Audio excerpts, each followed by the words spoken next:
Lo que nosotros sacamos aquí no es el libro completo, que es muy voluminoso, sino el capítulo folleto de 1937. Son reflexiones muy interesantes sobre filosofía, y si leéis el libro os animo a que escuchéis la presentación que hice de este texto hace un mes en Castrurdiales, en Cantabria, que lo hice muy intencionadamente como una exposición sobre filosofía. Eliminé las partes políticas que pueda haber y quise solo hablar de filosofía. Hay un vídeo y un audio colgado. Es muy importante en lo que nos adentramos, tenéis que esto tenerlo muy en cuenta. Las cosas que hemos conocido en el pasado cada vez van a servir de menos en el futuro, porque el futuro va a sufrir cambios. Entonces tenemos que también dotarnos de instrumentos reflexivos. La obra de Martí Ibáñez es muy importante, él tenía un compromiso político, bueno, ya sabéis que él era alguien muy comprometido con el movimiento libertario y aquí en la guerra civil, hasta que se tuvo que exiliar. Pero a mí me interesa ahora la parte de filosofía. Y bueno, yo quiero hacer más cosas sobre filosofía. Estoy preparando una especie de curso que llevo ya 4 meses dándole vueltas. Todavía no he llegado a ninguna conclusión, pero espero mucho de lo de este curso, ¿no? Quiero decir, a ninguna conclusión definitiva. Respecto a los libros, pues nada más, entramos ya en el asunto, que sería la idea de revolución. Quiero decir que yo no soy un doctrinario, yo no me atengo a ninguna doctrina, pero sí tengo muy claro que lo fundamental en mi sistema de pensamiento es la idea de revolución. En muchos aspectos, revolución social, revolución personal, revolución espiritual. ¿Qué significa eso? Una ruptura con lo precedente, pero no una ruptura total. Nunca puede hacerse una ruptura total. El pasado es fundamental. Por eso yo una frase que ahora está siendo muy útil es la de fusión de tradición con revolución. Ayer recorriendo con Joly, con Swan, la iglesia esta, yo creo que en la mente de los tres estaba esta idea. Estábamos viendo piedras del siglo XIV, del siglo XV, pero no la estamos viendo solamente con un criterio arqueológico o algo que es bonito. Allí entró, cuando nosotros salíamos un grupo de una visita guiada, ¿verdad? A verlo, ¿no? Con estos criterios tan raros que se inventan en las universidades, que ves aquello como si no tuviera nada que ver con tu vida. No, no, nosotros lo estamos viendo con un criterio de aplicar eso a nuestras realidades. Esto no siempre es fácil, hay un salto de 600 años, no siempre es fácil, pero esto nos permite recuperar el pasado y ponerlo al servicio del futuro. Y esto, claro, porque las ideas revolucionarias del pasado hacían una ruptura con el pasado. Quiero decir, sobre todo los proletariismos decimonónicos tenían un problema. Al basarse en la Ilustración, no valoraban el pasado como en mi caso yo lo valoro. Entonces, para mí, la temporalidad de la existencia humana es algo decisivo. Vivimos un pasado que lo entendemos, vivimos realmente, vivencialmente el presente, que es donde con nuestra vida biológica, pero lo proyectamos sobre el futuro. Entonces, esa proyección de futuro es la revolución, ¿no? Porque solo hay dos formas de proyectar sobre el futuro: o la continuidad, que no sería aceptable, claro, o la revolución. La continuidad tiene muchas formas, también hay una continuidad que sería reformadora. Yo creo que el sistema actual, en su parte económica y en su parte política, no puede ser reformado ya, no debe ser reformado, y las ilusiones reformistas deben ser rechazadas. Ahora mismo asistimos a la creación de un nuevo proyecto político reformador, que es el proceso constituyente. Sobre todo en Cataluña está avanzando mucho. Tenemos que tener en cuenta que el parlamentarismo hoy está en crisis. La Constitución española de 1978 es muy rechazada. Creo que en algo he jugado yo ahí, porque llevo años y años atacando la Constitución, años y años, cada 6 de diciembre, desde hace mucho, ¿no? Y entonces, pues bueno, ahora ha surgido este invento del proceso constituyente, ¿no? Ahí nos espera una batalla política fuerte, que es estrictamente política y que tenemos que saber librar y que nos va a ocupar 2 o 3 años. La actualización del sistema político de dominación no lo van a hacer en un mes ni en un año. Yo supongo que sería en 3 años, ¿no? También hay una polémica muy fuerte respecto a la cuestión de la república.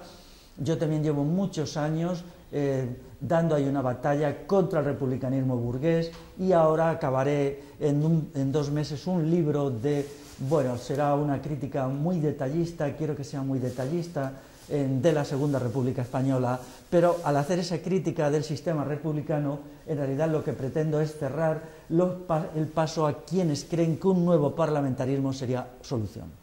Entended aquí que también, de nuevo, la historia se pone al servicio de los proyectos de futuro. La historia de la Segunda República la tenemos muy cercana, no hay que irse al siglo XIV, ni siquiera a un siglo, ¿no? Pero he querido hacer un libro de historia presente en la cual todo sea muy detallista. A mí me gusta mucho, además, ir acumulando pequeños datos, explicar todo, hasta llegar a las conclusiones de por qué son así las cosas. Bueno, la noción de revolución integral la definiría en primer lugar en 5 puntos. Desde el punto de vista epistemológico es pensar en el todo. Pensar en el todo es lo que tiene que ser la base. Si observáis, desde los tiempos del Mayo francés hemos vivido en un mundo sectorializado, ¿no? Había los movimientos sociales, que eran movimientos de especialistas, ¿no? Especialistas en esto, en ecología, en tal, en cual, tal. Yo creo que eso no estaba bien porque, en definitiva, los seres humanos vivimos una vida que es total. Nos guste o no, ¿no? Mientras estemos vivos, vivimos la totalidad de la existencia humana. Y entonces llega el aparato de dominación y nos manipula para que nos convenzamos de que la vida humana, que es todo, tiene que ser parte. Y entonces de ahí no puede salir un proyecto transformador. Las sociedades y los individuos se transforman desde el todo. Por lo tanto, en primer lugar, tiene que ser pensar en el todo. En segundo lugar, tiene que ser actuar sobre el todo. Por eso quiero decir y esto además crea un sujeto integral. Esto es muy importante, un sujeto de la totalidad, y no los sujetos especializados que para mí son mutilados, ¿no? Por ejemplo, cuando hace 20 años yo veía a gente del movimiento ecologista, bueno, estaban siempre preocupados por las cuestiones del ecologismo, tal cual, bien, ¿no? A mí también me preocupaba, pero eran personas que no se interesaban por nada más. Era imposible tener con ellos una conversación sobre filosofía o sobre historia. No querían saber nada más que su especialidad. ¿Qué podía salir de ahí? No podía salir nada bueno, porque entonces ellos vivían la vida como desde la parte. Entonces, los movimientos sociales tienen que confluir en su parte positiva en una totalidad transformadora y no en una parcialidad. Pero esto no solamente porque queramos hacer un cambio de la sociedad que es una totalidad, sino porque nosotros tenemos que vernos como sujetos integrales. Esto es fundamental. La existencia del sujeto en la revolución es decisiva. No puede haber cambios sin sujeto. Esto es una cosa que me diferencia sustancialmente de los proyectos decimonónicos en los cuales no había sujeto. El sujeto era un objeto, es decir, el sujeto solo era efecto y no causa. Para mí el sujeto es causa y eso lleva a un proyecto de autotransformación del sujeto. No lo tenemos por el momento, no lo tenemos, pero si no lo tenemos en 2 años, el proyecto de revolución integral quizá habrá fracasado. Yo quiero dedicarme a ello bastante, llevo más de 1 año dándole vueltas y creo que ya se ha creado un consenso muy importante de que necesitamos una nueva idea de cómo ser personas, ser sujeto, ser seres humanos. Y esta cuestión es decisiva, que la tenemos que resolver, ¿no? Por lo tanto, la revolución integral rechaza lo parcial y sectorial. No se reduce a la lucha por reformas. Eso es fundamental. Ahora mismo en ciertos ambientes se me están haciendo ataques. Estos ataques, como siempre, son muy solapados, muy maquiavélicos, sacan cosas que no son y tal. ¿Qué está en el fondo de todo? En el fondo de todo es muy claro, está la idea de revolución. Aquí lo que se está discutiendo es quién está por la revolución y quién está por las reformas. Nada más, nada más. Yo recuerdo cuando hace 2 o 3 años me hicieron estos ataques, como la gente que me los hacía hace 2 años era mucho más honrada, eran mis amigos, y por lo tanto era mucho más honrada, pues lo decían con toda claridad, ¿no? Recuerdo el debate que se hizo con el otro sector de los amigos de Lund, ¿no? Los amigos de Lund nos dividimos por esto, ¿no? ¿Quién creía que una sociedad antitecnológica podía construirse con independencia de un proyecto de revolución total, que eran ellos, y quien creía que no, que era yo, ¿no? Entonces, pues, un libro que se sacó y otras críticas eran muy claras, porque, bueno, no nos queríamos engañar y el debate se hizo con mucha corrección.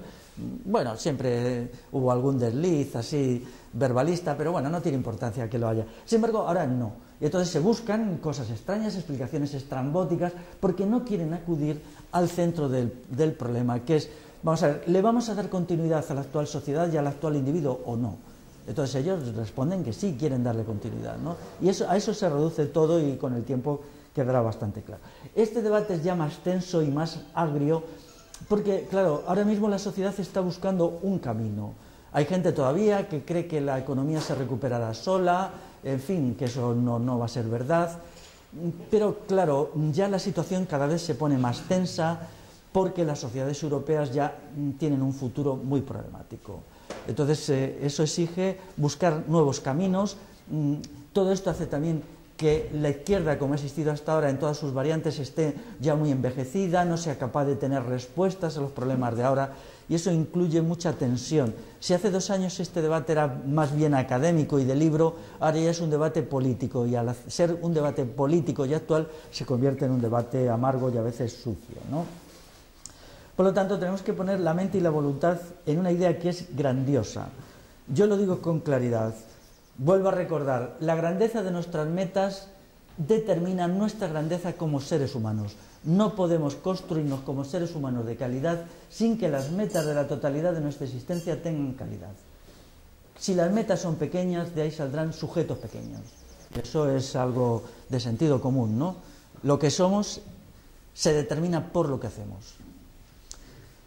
Bueno, entonces la meta grandiosa es una nueva sociedad, un nuevo ser humano y un nuevo sistema de valores y convicciones. La revolución integral se puede definir en 10 puntos. En primer lugar, supera la visión economicista de los viejos proyectos decimonónicos. Esto ha fracasado, cuando se han intentado no han funcionado. Esto está así de claro. Entonces, la concepción economicista se tiene que sustituir por una concepción total, holística del sujeto. La vida humana tiene una parte de la producción, una parte de la economía, pero tiene muchas más cosas. Esa totalidad es lo que lo explica. Por eso yo he tenido mucho gusto en publicar un libro como el de Martí Ibáñez, que es filosofía existencial, filosofía de la existencia. No es nada social y eso es importante.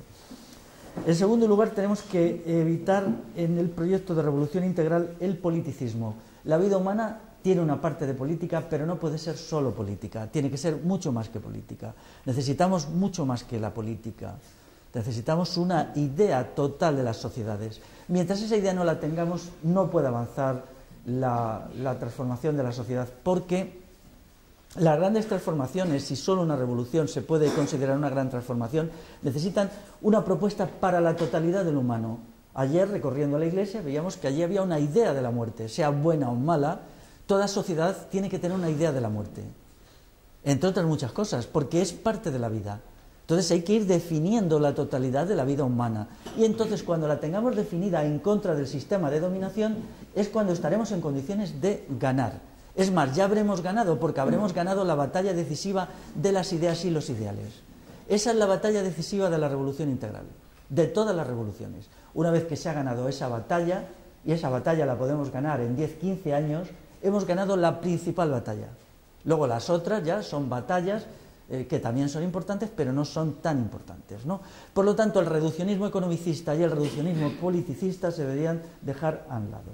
Pero claro, no podemos caer en el apoliticismo, por ejemplo, de las corrientes espiritualistas y eticistas. ¿Necesitamos una ética nueva? Claro, cómo no. Pero eso no es bastante.